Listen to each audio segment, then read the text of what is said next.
Bienvenue dans Exo 7. Après la pause de la semaine dernière, c'était un best-of. Et puis là, donc voilà qu'on se retrouve tous. Thomas est dans la place. Thomas Bonsoir tout le monde.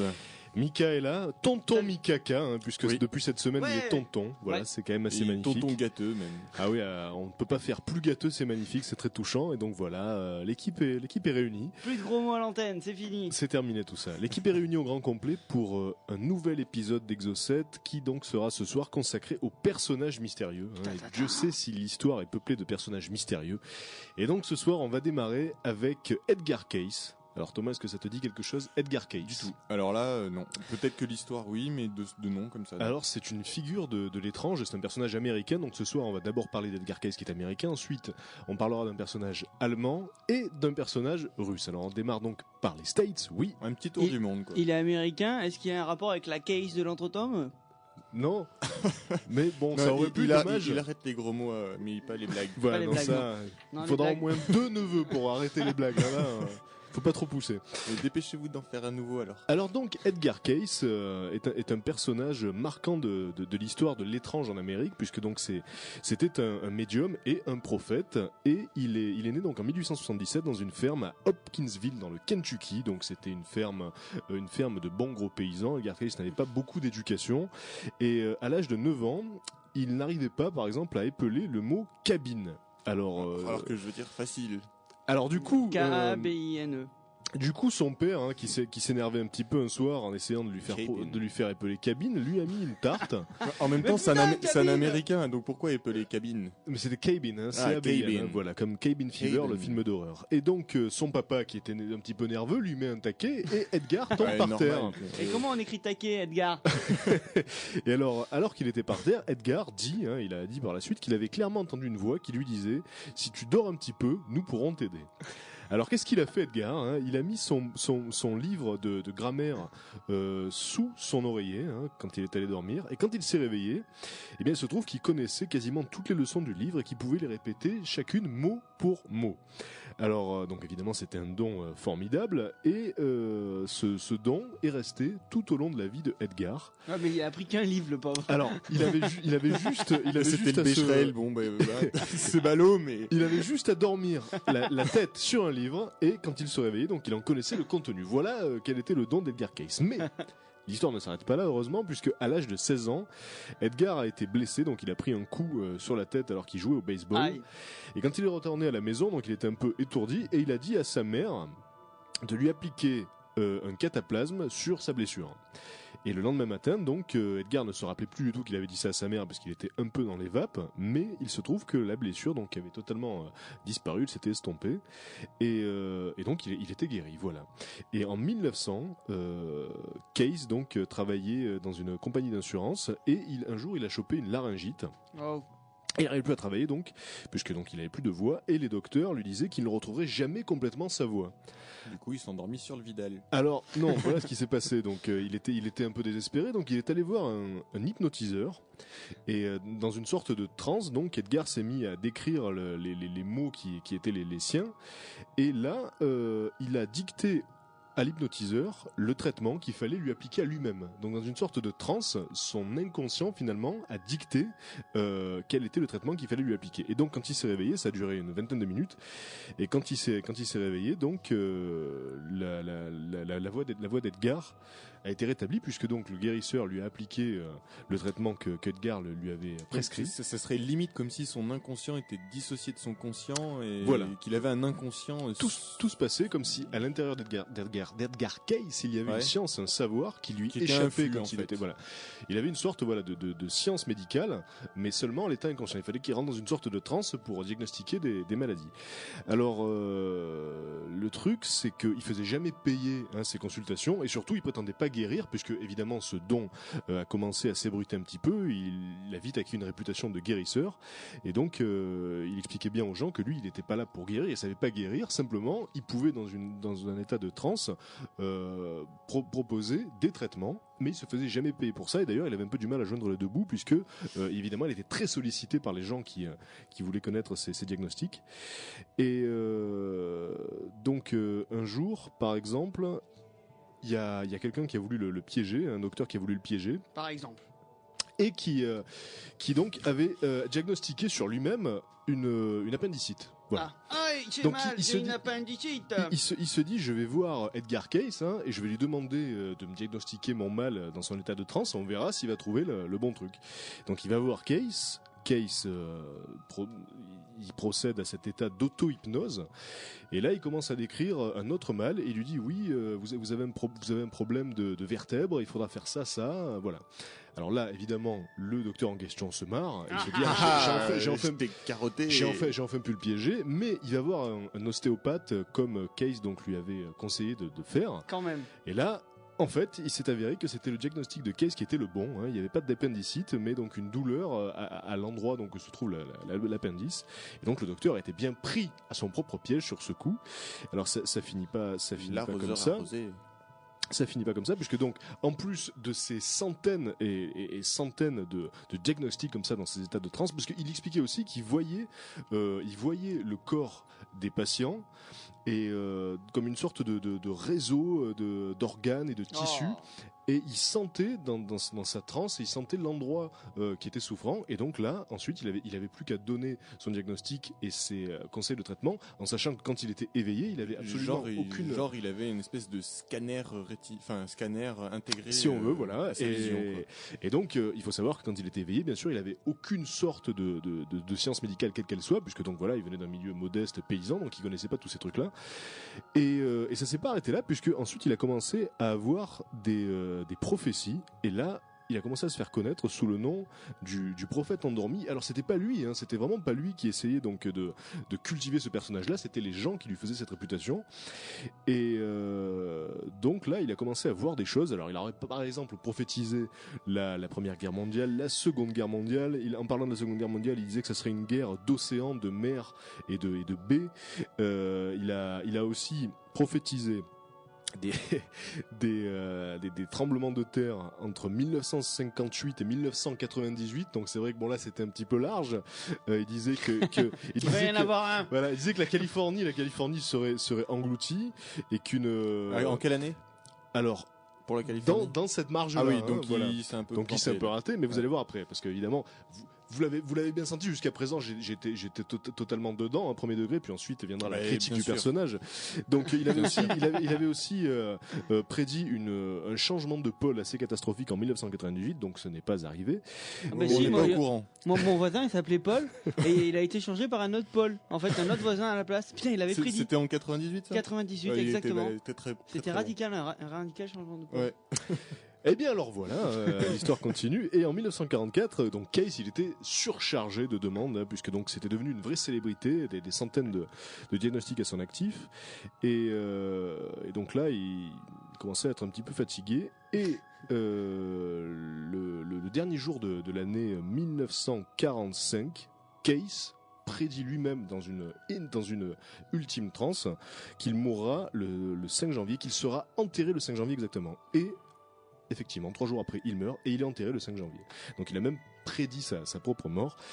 Et donc ce qu'il faut savoir, c'est qu'aujourd'hui, donc il y a une association qui s'est fondée autour des travaux d'Edgar Cayce, et il y a plus de 14 000 lectures, puisqu'il disait qu'il lisait littéralement le corps des patients. 14 000 lectures qui sont stockées et répertoriées en fonction des mots. C'était souvent des petits trucs bénins, et si quelqu'un venait se plaindre, je sais pas, des hémorroïdes, voilà, c'est le premier truc qui me vient à l'esprit. Donc Cayce faisait une lecture, là il faut faire ça, mettre tel cataplasme, et donc des gens encore aujourd'hui viennent auprès de cette association pour consulter des lectures de Cayce, et donc il y aurait pas mal de guérisons soi-disant, et parfois même des guérisons que la médecine traditionnelle n'aurait pas pu apporter. Alors quelle est la faille? Je sais pourquoi tu danses quand les autres parlent. Dis-moi. Mais parce que le premier truc qui te vient à l'esprit, c'est les hémorroïdes. Voilà, c'est peut-être aussi pour ça. Et alors donc moi, à mon avis, ce qu'il faut savoir donc, c'est qu'évidemment parmi les nombreuses lectures de Cayce, il n'y a pas eu que des résultats justes, et c'est la même chose pour ses prédictions. Donc, il faut savoir aussi qu'il prédisait souvent il ne prédisait pas souvent, excusez-moi, il prescrivait souvent les mêmes choses, donc des massages, de la relaxation, des tonifiants, de la diète, des cataplasmes. Et donc voilà, maintenant avec un petit peu de recul, on s'aperçoit qu'il a aussi commis pas mal d'erreurs, et puis parfois il se trompait donc.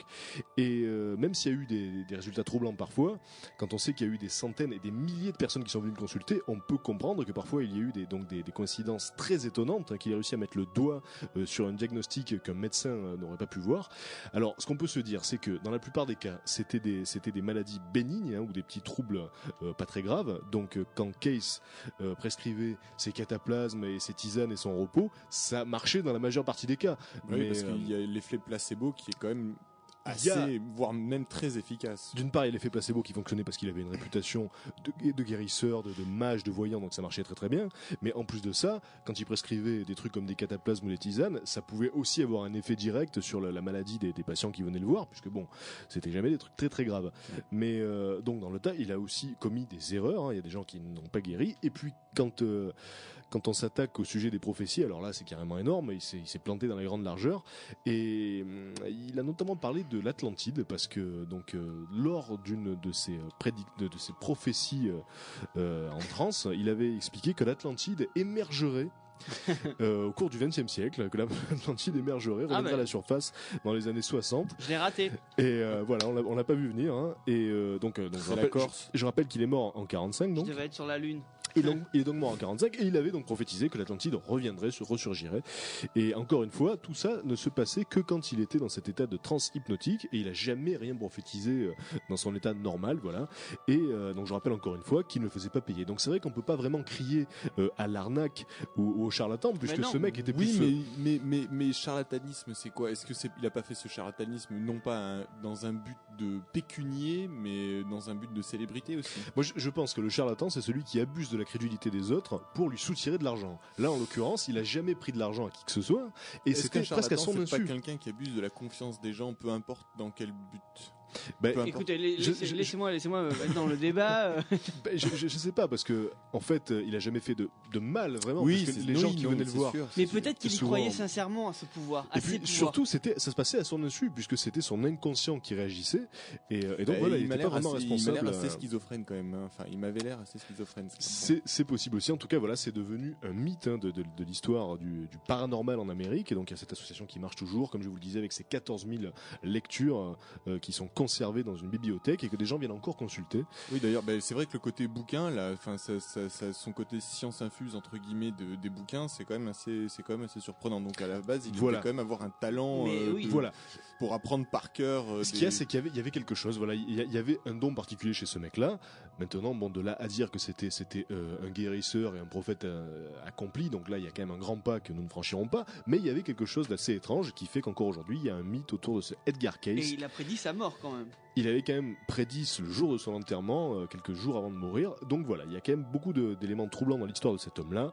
Et donc voilà, si vous voulez connaître plus d'informations sur Edgar Cayce et cette association qui existe toujours, eh bien écoutez, vous allez sur internet, ça s'écrit C-A-Y-C-E, Edgar Cayce, et vous verrez que le personnage est encore très vivant dans l'esprit de beaucoup de personnes, même s'il est mort en 1945. Voilà.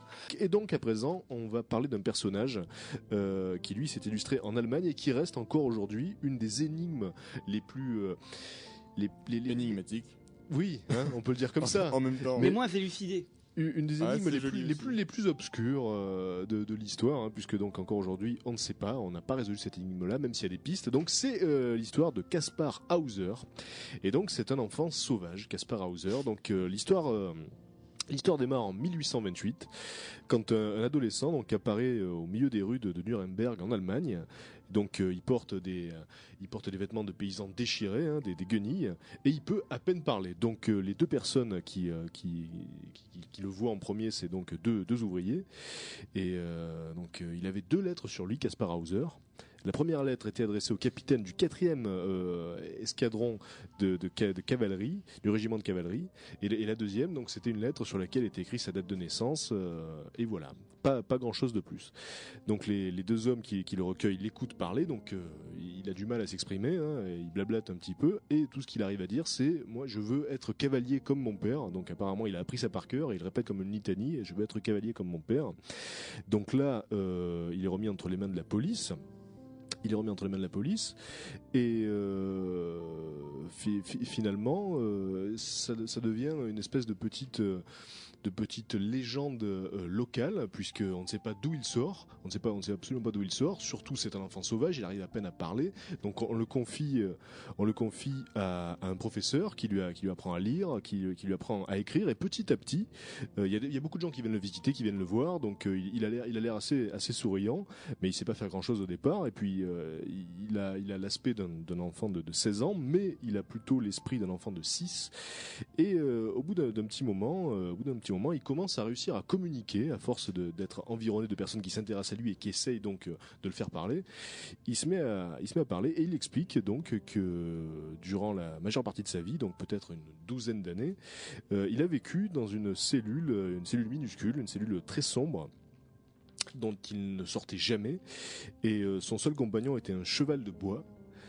Et donc il ne mangeait que de l'eau et du pain sec, et parfois il était drogué pour qu'on puisse le rhabiller et lui couper les cheveux. Alors je sais pas si vous avez vu Old Boy. Si, truc que j'adore. Voilà, Old Boy s'inspire indirectement de la légende, pas de la légende, de l'histoire de Kaspar Hauser, puisque donc dans le film le personnage principal est séquestré pendant 15 ans sans savoir pourquoi, et donc on le drogue pour pouvoir le changer, lui couper les cheveux. Donc là c'est ce qui se passe aussi pour Kaspar Hauser. Durant les 12 premières années de sa vie, il est séquestré dans une petite cellule sombre, et donc on le drogue pour pouvoir l'habiller et le coiffer. Et il explique que la seule personne qu'il a vue durant toutes ces années, c'était un étrange homme habillé de noir, qui lui a donc appris par cœur la phrase « Je veux être cavalier comme mon père ».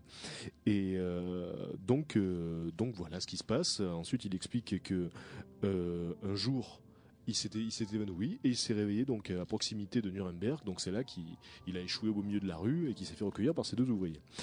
Alors le garçon commence à inspirer beaucoup de curiosité à travers l'Europe entière.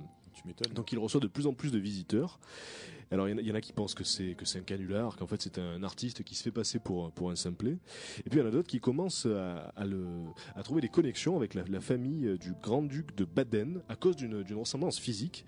Et alors il y a tout un tas de rumeurs qui commencent à émerger. On se dit qu'en fait ça aurait été un enfant subtilisé, enlevé par la duchesse, par la comtesse de Hochberg, qui voulait voir son propre fils succéder au trône de Baden, et donc lui, il aurait été enlevé et caché donc dans un cachot, hein, d'où le mot, pour que cette comtesse de Hochberg voit sa propre descendance prendre le contrôle du pays, et pas celle donc du duc de Baden, qui donc se retrouvait sans descendance mâle.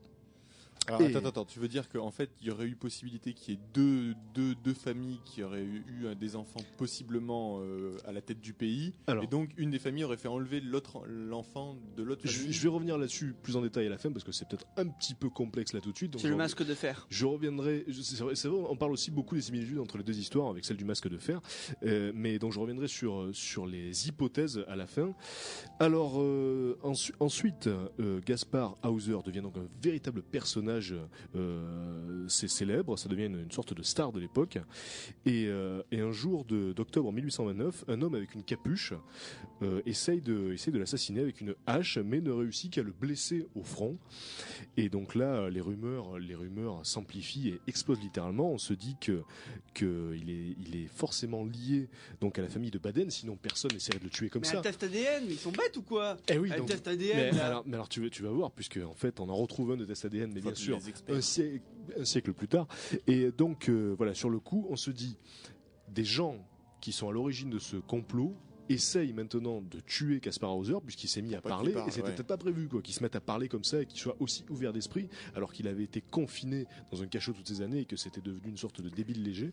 Et là il se met à parler, donc ça inquiète peut-être des gens et on essaye de l'assassiner. Mais pourquoi ne pas le tuer dès le début au lieu de l'enfermer et de le relâcher? Alors c'est très bizarre, hein. Je rappelle que c'est une énigme, une corde au pied, une énigme un caillou particulièrement épaisse, et donc il y a beaucoup de mystères autour de cette affaire-là. Et c'est vrai qu'on peut se demander pourquoi est-ce qu'il a été relâché dans un premier premier temps. Ce qu'il faut dire pourquoi aussi, pas tuer directement, c'est vrai aussi. Ouais. Voilà, c'est très bizarre. Ce qu'il faut dire aussi, c'est que dans un des mots qu'il avait sur lui quand il a été recueilli, il y avait le mot de la personne qui soi-disant l'avait trouvé chez lui, et que donc là, il avait plus les moyens de l'éduquer puisqu'il avait déjà 10 enfants, et c'est pour ça qu'il le relâchait dans la nature et qu'il le laissait à son destin. Donc manifestement, ça c'est faux, puisqu'après, Kaspar Hauser a dit qu'il avait été enfermé 12 ans dans un cachot, donc cette version est clairement fausse. Et le 14 décembre 1833, Kaspar Hauser est attiré par un personnage qui lui explique qu'il va lui donner des informations sur sa parenté, et sur son histoire. Voilà un vrai charlatan. Et donc là, le Kaspar, donc bien évidemment, il est attiré, il veut comprendre. Et il se fait attirer dans un coin sombre et il se fait assassiner par la personne en question qui lui plante donc un poignard dans l'estomac et dans le poumon. Et alors à ce moment-là, donc évidemment, il tombe sur le sol, foudroyé littéralement, et il survit quand même 3 jours encore avant de mourir, mais il n'a jamais identifié son attaquant. Malgré ça, la police a trouvé un mot sur les lieux du crime qui disait Hauser sera capable de vous dire qui je suis et à quoi je ressemble. Donc pour vous éviter d'avoir lui demandé, je vais vous dire qui je suis. Je suis le. Alors le mot n'était pas très net apparemment. Donc il y avait des zones d'ombre. Je suis de 3 points, on ne sait pas, sur la frontière bavaroise. Mon nom est MLO. Voilà ce qu'on a trouvé sur le mot, sur les lieux du crime de Kaspar Hauser. Donc c'était sûrement pour semer encore plus la confusion parmi les enquêteurs, puisque donc la police était sur le coup bien évidemment. Et puis il y avait aussi un personnage donc qui était sur l'enquête par rapport à la parenté possible de Hauser avec la famille de Baden. Donc il essayait de trouver des liens. Donc vraiment cette affaire était au cœur de la vie sociale de l'époque. Et il était même pas protégé, quoi. Et alors en fait, il a été recueilli par de nombreuses familles, mais donc ça l'a pas empêché de se faire assassiner. Et donc on lui a ensuite érigé une statue à Ansbach, donc là où il est mort. Et sur cette statue, il est écrit Hic occultus occulto occisus est, ce qui veut dire ici un inconnu a été tué par un inconnu. Et donc voilà. Et sur sa tombe est écrite ici repose Kaspar Hauser, énigme de son temps. Sa naissance est inconnue et sa mort est mystérieuse. Voilà. Et alors aujourd'hui, parce qu'évidemment l'histoire s'est perpétuée au fil des décennies, puisqu'on a voulu savoir qui était ce Kaspar Hauser, et donc aujourd'hui encore, jusqu'à il y a pas très longtemps, en l'an 2000, des enquêtes ont été effectuées pour savoir donc s'il y avait effectivement un lien de sang avec la famille de Baden, et donc les analyses génétiques actuelles à partir des cheveux de Kaspar Hauser, qui ont été réalisées à l'Institut de médecine légale de Münster, auraient démontré que Kaspar donc serait effectivement un prince de la maison grand-ducale de Bade. Oh là là. Et il faut dire aussi qu'on a trouvé dans un château, mais ça c'était déjà au début du XXe siècle, on a trouvé, après sa mort bien sûr, dans un château qui était proche de la frontière bavaroise, un cachot qui correspondait exactement à la description que Hauser avait fait de son propre cachot. On y avait trouvé un cheval de bois, et donc voilà, tout laisse à penser qu'il avait été donc tenu prisonnier dans ce cachot-là. Et donc pour revenir à l'explication par rapport à sa parenté, voilà l'histoire en fait. Donc Kaspar Hauser serait le fils du duc de Baden et de Stéphanie de Beauharnais, mais la comtesse de Hochberg ne voulait pas que Kaspar Hauser, donc bien évidemment, succède au trône de son père. Ouais. Elle voulait que ce soit son fils à elle, évidemment, qui lui succède. Donc elle aurait fait enlever l'enfant, elle l'aurait fait substituer par un enfant mort, l'enfant d'un paysan. Et pourquoi est-ce que la comtesse de Hochberg, en capturant cet enfant, permettait à son propre fils de se retrouver sur le trône? C'est parce que elle était la belle-mère du duc de Baden. Là, je sais que ça se complique beaucoup, excusez-moi, et que donc oui, du coup, il n'y a plus de descendance, ça devient son enfant. Voilà, elle s'était remariée avec le père de ce duc. Et donc, vu que le duc en question n'avait plus de descendance mâle, eh bien, ça passait directement à la descendance mâle de la comtesse. Donc voilà, ce qui expliquerait... ça expliquerait même pourquoi est-ce qu'il n'a pas été assassiné, en fait. Parce que, quelque part, c'est... L'enlever, l'enfermer, etc., c'est une chose, mais quand c'est quelqu'un de la famille, le faire tuer, c'en est une autre, quoi. Donc, ça peut expliquer aussi pourquoi il n'a pas été tué et juste enfermé. En tout cas, mais après, pourquoi lui apprendre à dire je suis cavalier comme mon père, c'est pourquoi très le relâcher, c'est vrai que c'est pour embrouiller, c'est tout. Donc le mystère autour de ce personnage-là a suscité les passions. Il y a eu beaucoup de livres qui ont été écrits. Il y a un film notamment qui a été réalisé par Werner Herzog, l'énigme Kaspar Hauser.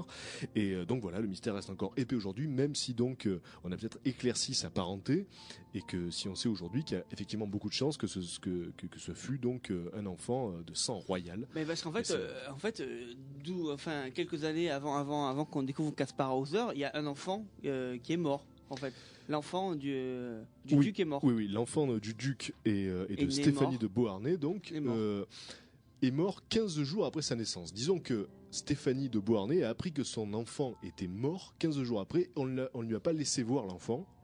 Et donc l'idée, ça serait que donc cette comtesse aurait subtilisé le véritable enfant de Stéphanie de Beauharnais, en l'occurrence Kaspar Hauser, par un enfant mort qu'elle aurait pris à des paysans. Donc voilà ce que dit l'histoire. Mais nous avons avec nous les paysans. Le mystère reste entier. Mon pré d'enfant. Une des énigmes les plus épaisses de l'histoire. Tu disais, il y a eu un film et tout dessus. Il y a eu un film, l'énigme Kaspar Hauser et des livres, donc voilà. Et le troisième portrait auquel donc je vais me livrer à présent, c'est celui de Raspoutine. Grigori Yefimovitch Raspoutine en personne. Alors tout le monde connaît ce nom, notamment grâce à Bonnet M, qui a fait Hey Raspoutine. Bon.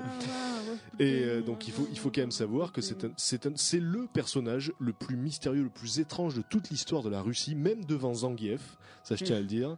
Et donc le personnage est largement à la hauteur de sa réputation. Donc par exemple, si je vous dis Raspoutine là comme ça, qu'est-ce que vous en connaissez de ce personnage-là? Raspoutine. Ça c'est fait. Bonnet M c'est fait. Mais sinon vous me diriez que Raspoutine c'était quoi? C'était rien. C'est pas un plat méridional. Non, c'est la ratatouille. Vous connaissez ça sur Raspoutine parce que normalement l'idée reçue autour de Raspoutine, c'est que c'était un moine fou, donc qui officiait à la cour du tsar Nicolas II. Mais alors voilà l'histoire totale de Raspoutine et vous allez voir que sa mort est aussi mystérieuse que sa vie et c'est vraiment très très étrange. Donc Grigori Raspoutine né le 10 janvier 1869 à Pokrovskoye, un petit village de Sibérie, c'est dur à dire. C'est bien mystérieux ça. Et dès l'âge de 18 ans, donc il est sujet à de grandes crises mystiques. Le Grigori, donc il voit des choses, il entend des choses, et puis donc il a une soif de mysticisme, de spiritualité. Et en 1887, il épouse Praskovia Dubrovina, une jeune paysanne du voisinage, tout aussi dépourvue que lui d'instruction. Et le couple aura 5 enfants. Donc voilà, Raspoutine naît dans un milieu paysan russe, donc ils sont très pauvres. La vie est rude, il travaille la terre, il a les mains calleuses, il est sale, et ça, il le gardera tout au long de sa vie, même quand il fréquentera donc la cour du tsar Nicolas II. Et à cette époque, Raspoutine est déjà connu dans son entourage pour ses excès de débauche et d'ivrognerie, parce que donc c'est un baiseur invétéré. Il est marié, mais ça n'empêche pas donc de tromper sa femme à droite et à gauche, et il quitte bientôt femme et enfants, et pour mener la vie d'ermite et de mystique errant.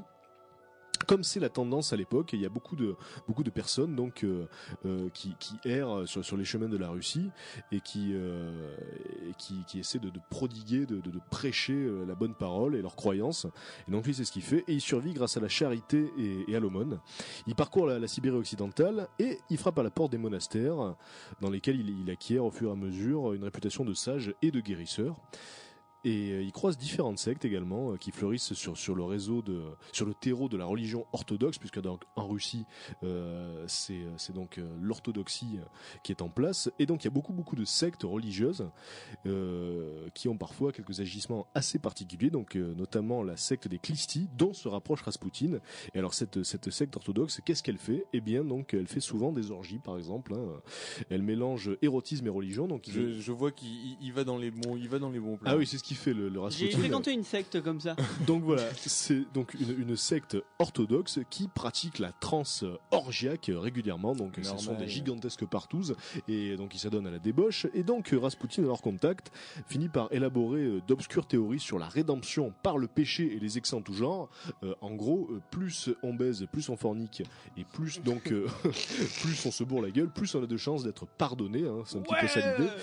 Donc en 1903, Raspoutine Rasputin arrive à Saint-Pétersbourg, la capitale des tsars, et il se fait rapidement connaître du haut clergé. Il devient même un personnage en vogue dans la société aristocratique et qui est très friande d'occultisme. Et donc, comme lui, c'est un personnage un petit peu mystérieux, un petit peu mystique, qui a des trans prophétiques parfois, il commence à devenir célèbre. Et ce qu'il faut dire à propos de Rasputin, c'est qu'il y a des photos qui circulent, puisque donc ça se passe au début du siècle, il y avait déjà des photos, et les photos de Rasputin font très peur parce qu'il a une vraie gueule de fou avec des yeux injectés, des yeux perçants qui étaient, donc selon les témoins de l'époque, assez hypnotiques. On ne pouvait pas résister à son influence et à son charisme. Et donc en 1905, il est introduit auprès de la tsarine Alexandra Fedorovna par une des dames de compagnie de la tsarine, donc qui est une disciple passionnée du mage, parce que donc il commence à avoir des disciples et des adeptes. Ouais, à mon avis, la tsarine. Ah oui, alors vous allez voir ce qui se passe avec la tsarine. Donc dans les années qui suivent, donc Rasputin ne paraît que rarement à la cour, malgré ça. Mais en 1908, il fait la preuve de ses talents de guérisseur, puisque donc le fils de la tsarine, on appelle le fils des tsars un tsarévitch, voilà, vous le saurez. Donc le tsarévitch Alexis, qui est l'unique héritier du trône, est hémophile, et donc il a beaucoup de crises d'hémophilie, il perd du sang, et Rasputin réussit à calmer ces crises, et à partir de là, il bénéficie de la confiance totale de la tsarine, et il entre dans l'intimité de la cour. Il devient intouchable, et la tsarine ne supporte pas les allégations malveillantes à son encontre, donc elle le défend, il est sous son aile, il a sauvé son fils, donc la tsarine protège Rasputin, et le tsar Nicolas II lui-même est attiré par le personnage qui a vraiment une aura comme ça, vraiment étonnante et intense. Et à la cour, il finit par exercer les fonctions de guide spirituel, le Rasputin. Alors il faut quand même rappeler qu'il a les cheveux. Baiser à la cour. Ah oui, parce que vous allez voir, c'est un truc de fou. Alors malgré ça, il avait. Le guide spirituel Rasputin, ça a dû y aller. Malgré le fait qu'il devient le guide spirituel de la cour de Russie, il a quand même les cheveux longs et la barbe en désordre. Il est dégueulasse. Il a des grandes bottes vernies. Il a un vieux manteau sombre et il inquiète autant qu'il fascine, parce que c'est vraiment un personnage étonnant avec son regard perçant. Mais il a beaucoup d'admiratrices et c'est un honneur pour elle d'aller se faire donner donc par Rasputin dans son appartement personnel, puisque donc il est persuade donc il va les mener à la rédemption par le péché, donc évidemment elle s'y précipite. Mais comment ils arrivent à faire ça, ces mecs? Putain, ils sont forts. C'est ouf. Et alors, pareil à la radio, je crois. Évidemment, plus il a d'influence et plus il a de pouvoir, plus il a de détracteurs et de partisans qui se déchaînent. Et on accuse Rasputin de faire et de défaire des carrières entières, des carrières de généraux et même de ministres par son influence donc auprès de la tsarine et du tsar. Et donc parmi ses admirateurs, il faut dire quand même qu'il y a notamment un professeur de théologie, un archiprêtre, un général, un commandant de la garde du palais, et même la grande duchesse Anastasia. Et mais parmi ses détracteurs, il y a notamment le président du conseil, Piotr Stolypine, qui déclenche une enquête et qui fait surveiller Rasputin, donc par la police secrète du tsar. Alors il y a des rapports qui accablent Rasputin et donc il commence à le savoir. Rasputin, il sent qu'on l'aime pas trop dans une certaine partie de la cour. Il sent que ça complote à son encontre. Et en 1911, donc il est écarté de la cour et il se décide à partir en direction de la Terre Sainte. Rasputin, il est comme ça, mais il revient à Saint-Pétersbourg à l'automne. Et avec le déclenchement de la Première Guerre mondiale, il est définitivement discrédité parce qu'on dit que c'est un espion allemand qui vient à la cour de Saint-Pétersbourg. Et au mois de septembre 1915, le tsar Nicolas II prend personnellement le commandant des troupes et il destitue le grand-duc Nicolas Nikolaïevitch. Et là, on se dit, c'est Rasputin qui l'a influencé, c'est clair et net. Alors, à partir de là, les projets d'assassinat se multiplient et on veut tuer Rasputin.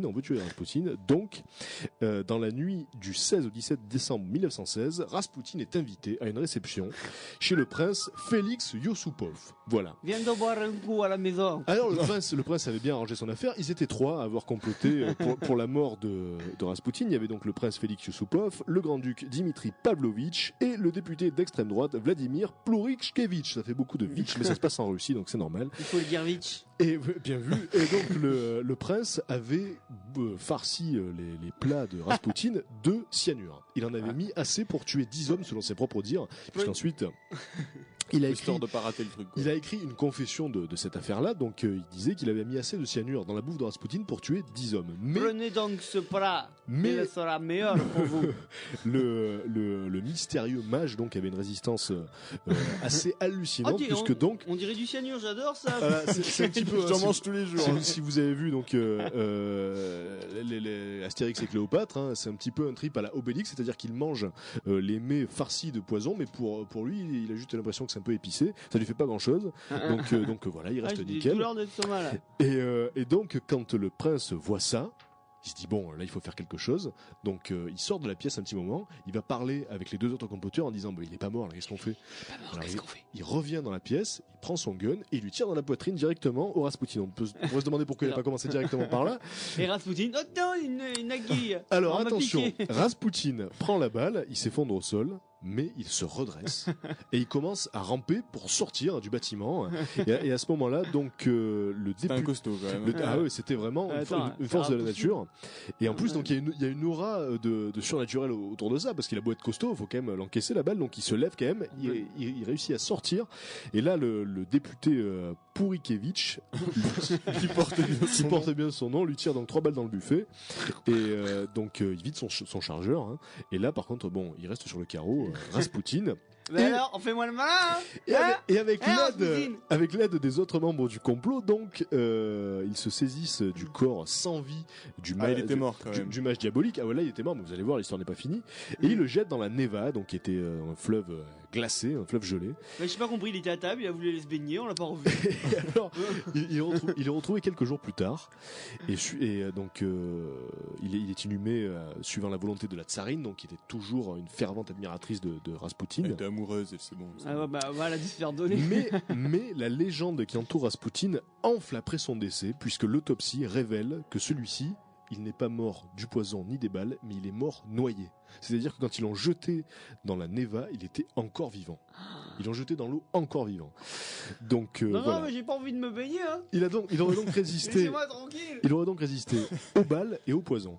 Et alors le mythe donc de cette voilà. Donc il savait peut-être pas nager, c'était Balou. Alors le mythe, c'était un bon danseur. Le mythe de cette résistance surnaturelle prend une ampleur encore supérieure à partir de 1917, puisque après la révolution de février, le cadavre de Rasputin est exhumé. Et il est vivant. Et en fait, il n'est plus dans un café, s'il vous plaît, là. Ça fait un moment que je suis enfermé. Mais en fait, non, il n'est plus dans le cercueil. Il est sorti du cercueil. Il a creusé un trou. Il est exhumé, il est incinéré, mais on raconte que son corps refusa de brûler pendant de longs moments. Voilà. Et alors, la petite anecdote. Tu m'étonnes, il était mouillé encore. Voilà. La petite anecdote triviale à propos de Rasputin, donc, c'est que on aurait prélevé son pénis, hein, et que donc aujourd'hui, au musée de l'érotisme de Saint-Pétersbourg. On s'est encore donné avec. On peut donc observer son pénis momifié d'une longueur de 30 cm au repos. Eh ben voilà. Donc ça alimente encore ça explique l'intérêt de la tsarine. Ça alimente encore la légende de bêtes sexuelles. Non, je n'aimerais pas incinérer ça, s'il vous plaît. Je le garde. Voilà, parce que c'est un obsédé sexuel, donc il se tapait toute la cour à peu près, et donc là c'est vrai que tout à coup on comprend pourquoi.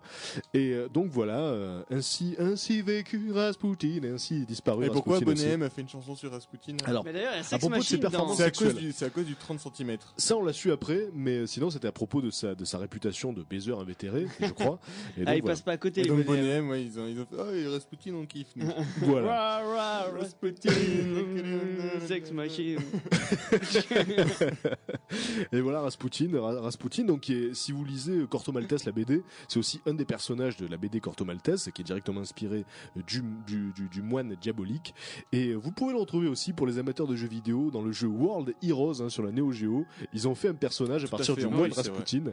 Et donc voilà, c'est un personnage qui reste encore bien présent aujourd'hui. Et donc je ne saurais que trop vous conseiller d'aller jeter un œil sur le net aux photos de Rasputin. Vous tapez Rasputin et vous allez sur Google Images, vous verrez le visage de ce personnage-là, même un siècle après sa mort, reste particulièrement impressionnant et effrayant.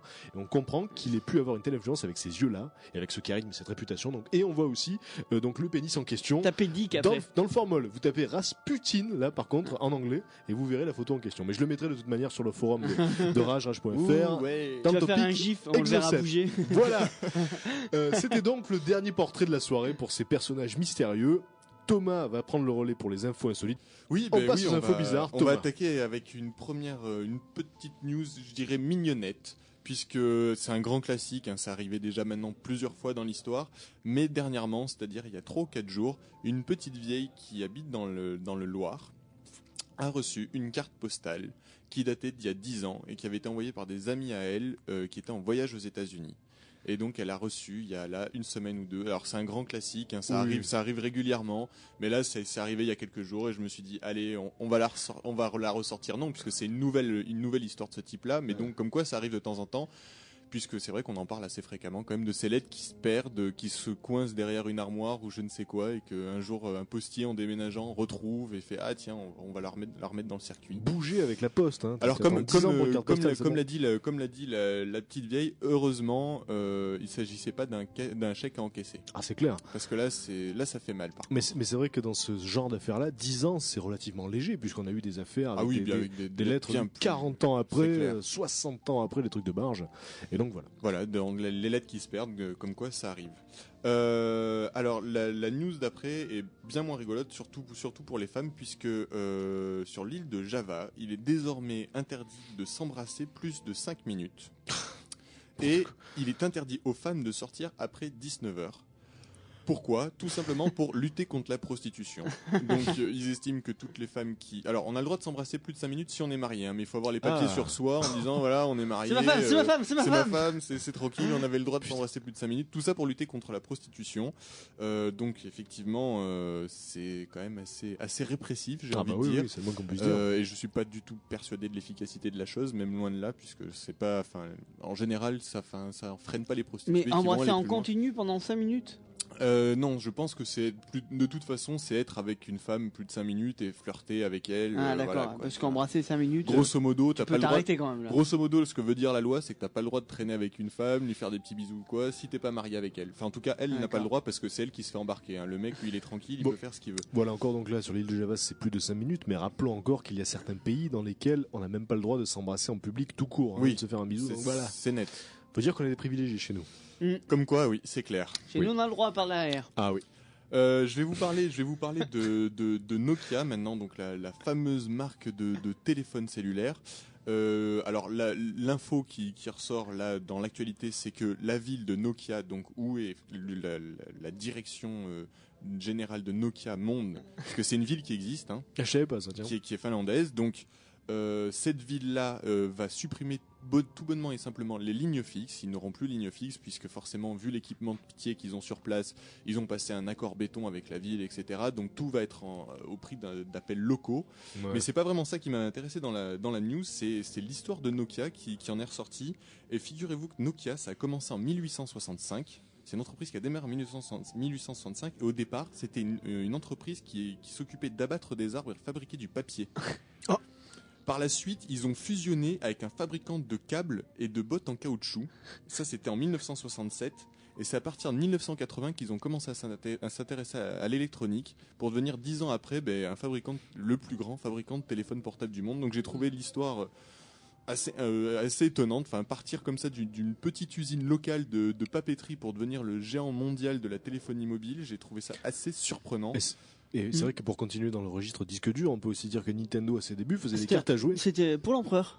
Voilà. C'était fabricant de cartes à jouer pour l'empereur. C'est fou. Ouais, mais comme quoi les plus petites entreprises peuvent devenir des méga structures mondiales.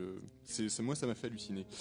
Là, maintenant, ça va être un petit peu moins rigolo puisqu'on va parler d'une institutrice russe qui scotchait ses élèves. Donc elle a été condamnée pour avoir scotché ses élèves. Alors pourquoi est-ce qu'elle faisait ça ? En fait, c'était pour les forcer à faire la sieste. Et donc en fait, elle leur scotchait les yeux et la bouche pour pas qu'ils puissent ouvrir les yeux et donc s'endormir et pour pas qu'ils fassent de bruit en pleurant et en réveillant les autres. Si jamais cette méthode-là marchait pas, parfois elle leur ligotait les mains carrément pour éviter qu'ils bougent, etc., qu'ils perturbent le reste de la classe. Et elle faisait même parfois encore pire, si jamais un enfant continuait à être un petit peu trop récalcitrant face à ces méthodes, elle le mettait dans les toilettes pieds nus, à même le carrelage froid, pendant toute la durée de la sieste.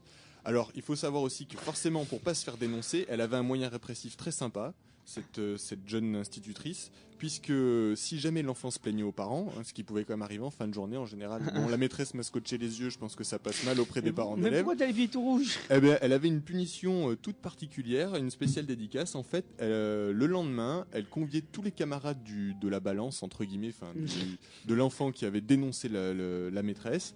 Elle les conviait tout simplement à fracasser le petit à tour de rôle. Chacun devait lui mettre un bon petit coup pour le calmer. Alors, il faut savoir quand même que suite à ça, dans la classe, il y a une demi-douzaine d'enfants qui ont fini et qui sont encore suivis psychologiquement, hein, puisque ça se passe en maternelle quand même, ce truc-là.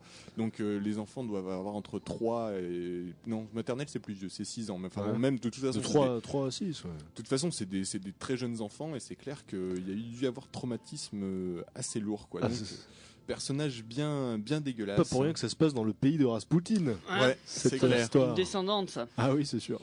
Ouais, en tout cas, personnage très peu sympathique, qui a bien fait du mal autour d'elle. Moins en tout cas, puisque là, on va partir sur des histoires de crocodiles. 2 histoires de crocodiles. La première, alors on connaît tous l'histoire du crocodile qu'il y aurait dans les égouts de New York. Donc ça, c'est la légende urbaine. Mais il y en a un qui existe dans un lac de Los Angeles. Et la personne en fait qui l'a ramené là a été condamnée à 45 heures de TIG, enfin de travaux d'intérêt généraux, et 3 ans de mise à l'épreuve. Donc en fait il avait tout simplement ramené un crocodile chez lui. Comme tous les gens qui ramènent des animaux exotiques, c'est au début c'est mignon, c'est cool machin, et une fois que le truc il fait 2,12 m, on dit ah tiens qu'est-ce que je vais en faire dans mon salon. et donc du coup il a relâché dans un lac de Los Angeles. Et donc suite au relâchage du crocodile, mais il a été domestiqué. L'auteur a reconnu son geste parce qu'il a commencé à avoir entre guillemets des remords parce que ça représentait quand même un danger. Et donc le crocodile vit toujours dans le lac. Ça fait maintenant 6 mois qu'il a été relâché. Et à l'heure actuelle, il est assez grand maintenant pour pouvoir choper un homme adulte, l'entraîner au fond et le bouffer. Donc la municipalité a tout simplement interdit de la baignade dans le lac, puisqu'avant c'était un lac où mais pourquoi ils l'ont pas enlevé directement? Alors c'est ce que je me demande, c'est pourquoi est-ce que le crocodile est toujours présent sur place? À mon avis, je pense qu'il doit y avoir des problèmes déjà de protection des animaux, parce qu'il va falloir qu'il le chope sans lui faire de mal pour le ramener soit dans un zoo, soit dans une réserve, je sais pas. À mon avis, ils sont obligés de le garder. Faut lui envoyer une seringue là, je l'ai vu dans Woody Woodpecker. Ouais, mais pour arrêter les crocodiles, ils envoient des seringues qui endorment. Ouais, mais le crocodile, justement, la peau, à mon avis, pour le pécho à la seringue, c'est de la bonne seringue qu'il faut déjà. Ouais, ça marche. Mais ça, en tout cas, je pense que c'est des problèmes administratifs qui font qu'il est effectivement toujours dans le lac, parce que ça représente quand même un certain danger, c'est clair, de laisser. N'est pas crocodile Dundee qui veut. Hein. C'est net. Voilà. Et donc là, s'il est capable de bouffer un homme adulte, je vous laisse imaginer le massacre sur un banc d'enfants qui reste se baigner joyeusement. Qui se baignent. Si on faisait du canoë. Et on va continuer avec les crocodiles. Alors cette fois-ci, ça se passe en Angleterre, dans un zoo, où un jeune homme a pris de la prison avec sursis pour avoir jeté un lapin à un crocodile. Alors vous allez comprendre toute l'histoire. Non mais en plus c'est vraiment enfin moi limite ça me fait rigoler parce que alors vous allez voir le truc. Ça aurait été moins rigolo si le lapin n'avait pas été son petit frère. C'est un groupe qui était déguisé. En fait, c'est un groupe de jeunes donc qui visitaient un zoo. Ils arrivent devant la fosse aux crocodiles, un petit peu éméchés apparemment, un peu festif.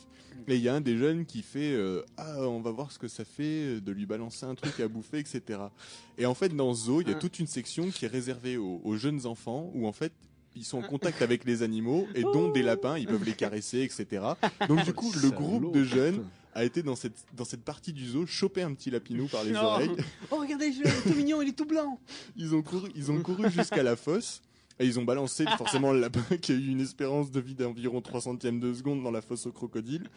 Et donc du coup, le jeune homme, il s'est fait repérer par des gens qui étaient autour de lui, qui ont fait ouais mais qu'est-ce que t'as fait? C'est pas normal, il y a un lapin là. Et les 3, parce qu'ils étaient 3, étaient morts de rire. Ils étaient morts de rire. Ah ouais, mais là où ils ont moins rigolé par la suite, c'est que le jeune homme en question a dû déménager parce que le lobby de protection des animaux en Angleterre a commencé à le traquer. Il pouvait plus vivre chez lui. Il se faisait harceler, etc. Donc il a dû déménager. Et puis il y a forcément une plainte du zoo aussi, puisqu'il a quand même tué un lapin, il a nourri un animal. Enfin voilà, c'est la totale. La totale quoi. Ne pas nourrir les crocodiles avec des lapins. C'est marqué partout, tout le monde le sait. Et donc du coup, il s'est fait condamner par le tribunal. Il a quand même mangé du sursis pour. Je crois qu'il avait mangé du lapin, ça aurait été le comble. Il a quand même mangé du sursis pour ça, donc ça a été pris très très au sérieux par la cour, puisque c'est 2 ans et demi qu'il a mangé avec sursis. Bien fait. Mais oui, c'est clair, bien fait. Bon, c'est vrai que je vois tout à fait le groupe de jeunes un petit peu éméchés, morts de rire. C'était tes copains. Dans le style Jacasse. Mais on peut pas s'empêcher de penser à ce lapin qui devait pas s'attendre à finir ses jours dans la gueule d'un crocodile. Mais surtout que lui, c'était le petit lapinou. Mais vraiment, parce que tu vois, je vois la section pour les jeunes où ils peuvent caresser les lapins, les trucs tout mignons et tout. Il venait de se faire caresser par le petit Steve. Mignon, bah oui, Steve. Et en plus, il avait eu une bonne note parce que ce matin, il avait dessiné un super cheval à l'école. Donc on lui avait scotché les yeux un peu pour qu'il dessine mieux. Bon, et puis on va continuer avec une histoire de zoo, mais qui n'a plus de rapport avec les crocodiles cette fois-ci. Que de transition, quoi. Ah oui, mais c'est formidable. C'est de la magie quasiment. Avec une histoire qui se passe aussi à Londres, où les singes sont tombés accros au téléphone mobile. Ce qui a fini par poser un grave problème, puisque tous les gens, surtout à notre époque, qui prennent donc des photos avec leur téléphone mobile, se faisaient choper leur téléphone par les singes qui ont une vivacité énorme, donc impossible d'aller choper le mobile après, de récupérer ni quoi que ce soit. En plus, en général, une fois qu'ils ont un peu joué avec, ils le balancent, ils le fracassent. Donc voilà, ça commence à poser des problèmes de visite, puisque c'était des singes qui étaient en liberté. Et alors ils étaient accros aux mobiles, non pas parce qu'ils téléphonaient avec les mobiles, forcément, mais plus parce que ça les faisait triper de voir le truc s'allumer dans tous les sens, les touches qui font de la musique, etc. Enfin voilà, le côté ludique de l'objet leur plaisait, et ils sont devenus vraiment accros à ce truc-là. Et donc le zoo, pour pouvoir pallier à ce problème-là et pouvoir dire aux visiteurs, maintenant vous pouvez ressortir les téléphones sans souci, a tout simplement récupéré des vieux téléphones. Ils les ont enduits d'une espèce de matière apparemment répulsive pour ces primates. Et donc du coup, au bout d'un certain temps, les singes ont fini par comprendre que sur ces appareils étranges, puisque pour eux c'est des appareils étranges, il y avait quelque chose qui était pas bon, qu'ils aimaient pas, donc ils ont abandonné l'idée de chourer les téléphones. Ils sont retournés à leur activité classique, manger des bananes, manger des cacahuètes, époustiller l'autre, etc. Maintenant, je comprends une ancienne insolite qu'on avait dit, une précédente, la semaine dernière, je crois, qu'il y avait, je sais pas combien de pourcents de personnes en Angleterre qui téléphonaient nues, qui avouaient ça. Mais en fait, c'était les singes. Ouais. C'était les singes, en fait. Et sinon, c'est tout à fait pareil que chez nous. Ils sont pas pour autant cochons en Angleterre. C'est juste que c'était le pourcentage de singes. Bien sûr. Et eux, ils sont tous nus. Qui avait été compté dans le truc. Tu vois, tout rentre dans l'ordre. A plus B. Et puis pour la dernière petite actualité, alors elle est pas sensationnelle, mais elle a le mérite de se passer à Avignon. Donc je me suis dit celle-là, on peut pas passer à côté. Un jeune homme donc a été condamné pour avoir piraté le blog de sa petite amie. C'est au Pontet, précisément. Ça se passe au Pontet. Je ne sais pas qui est le nom de la personne qui a été condamnée, ni le nom de la victime. On l'a au téléphone. Mais de toute façon, même si je les avais, je les divulguerai pas, surtout sur une radio locale. Autant ils nous écoutent. Donc moi, personnellement, j'ai trouvé ce geste absolument dégueulasse, parce qu'il faut savoir que le jeune homme, même s'il a fait un petit peu dans les formes, a piraté donc le blog de son ex. Il y a eu une rupture avec elle qui s'est plus ou moins mal passée, et donc il a balancé sur le blog des photos d'elle toute nue, en prenant soin quand même auparavant de mettre des petits cœurs sur les parties intimes, etc. Bon, il n'en reste pas moins que ça touche à la vie privée, donc ça se fait pas trop, mais il a quand même eu la décence de pas la mettre complètement toute nue sur internet, parce que ça, je pense que c'est le genre d'histoire qui après, ça fait qu'on aura du mal à vivre, à continuer à Avignon normalement. Mais il y a une vraie chamaille entre les deux. Il est passé au tribunal et tout. Le jugement est reporté, mais c'est complètement fou, quoi. Non, mais bien sûr. C'est vrai que c'est léger, parce qu'il aurait pu faire plus trash que ça. Il aurait pu faire plus trash que ça. Et en plus, rien ne prouve, lui, sa défense, c'est de dire que le blog était en fait commun et qu'ils avaient tous les deux le mot de passe, et que en fait il a juste fait mettre des photos en fait, si effectivement c'est ça, ce qui est loin d'être du piratage, puisqu'il avait le mot de passe. Là du coup il aurait plus aucune moi j'en ai juste une petite pour terminer, donc, puisque c'était ta dernière. On reste dans le domaine de la technologie, là on parlait des blogs. Donc c'est une histoire qui s'est déroulée sur le monde parallèle de World of Warcraft, qui est donc le jeu en ligne le plus joué au monde. Plus de 10 millions de personnes jouent chaque jour. 10 millions de chômeurs, parce qu'ils font que ça. Peut-être. Et donc récemment, un joueur populaire de Warcraft est mort dans la vraie vie. Donc des amis à lui ont décidé de lui faire des funérailles virtuelles. Donc un des organisateurs de cet événement-là s'est connecté avec le compte de l'ami décédé, et il l'a amené près d'un lac, et là ensuite le cortège pouvait venir près du personnage pour donc apporter un dernier hommage, etc. Et donc sur le coup, c'est assez touchant. On se dit que oui, finalement, c'est une évolution des mœurs liées à la technologie. Donc, même si c'est un côté un peu étrange. Qui dit nouvelle technologie dit aussi de nouvelles formes d'hommage. Bon. Mais ce qu'il faut savoir, c'est que pendant ce temps-là, il y a une guilde de petits enculés qui en a profité pour débarquer sur la place, tuer tout le monde, y compris le personnage du joueur mort. Et donc la vidéo fait le tour du net, les gars sont bannis sur tous les forums, c'est devenu la honte internationale de World of Warcraft. Donc ils ont quand même tué le personnage d'un homme mort. Et c'est vrai que c'est drôle, mais en même temps c'est triste. Parce que c'est quand même assez dégueulasse, c'est un symbole. Oui, mais en même temps, je veux dire, il faut... Mais ce jeu, moi je trouve...